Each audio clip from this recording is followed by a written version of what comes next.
Apple just gave iPhone users a serious productivity upgrade with the official launch of iOS 26. A sleek new design isn't the only thing making headlines. Welcome to GadInsider, your hub for the latest tech updates. The debut of a long-awaited app called Preview is stealing the show. Previously exclusive to Mac OS, Preview is now fitted right into your iPhone, and for anyone who's ever spiraled to edit a PDF, sign a form, or edit an image on the go, this is a game changer. The app appears automatically once you update to iOS 26. From there, you can start a new document, scan pages using your iPhone camera, or open existing files from the Files app. It's designed with the same clean, intuitive interface that makes screenshot editing on iOS a breeze. Preview lets users crop photos, add handwritten notes, draw over images, and even remove backgrounds with just a few taps. But it truly shines with PDFs. You can insert text boxes, sign documents, annotate pages,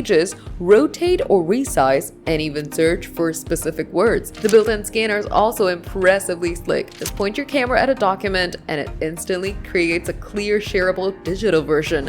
No more sketchy scanner apps or emailing yourself files from your desktop. iPhone users have been dealing with third-party tools to handle document edits for years now, but Apple has unified those everyday tasks into one powerful native app, making iOS 26 not just prettier, but smarter and more useful than ever. So if you've ever tried to sign a contract in a parking lot, edit a photo mid-flight, or scan receipts from your hotel bed, you'll love what Preview brings to the table. Do you like this new update? Drop your thoughts in the comments, hit that like button, and subscribe to GadInsider. Don't forget to press the bell icon so you never miss any tech update.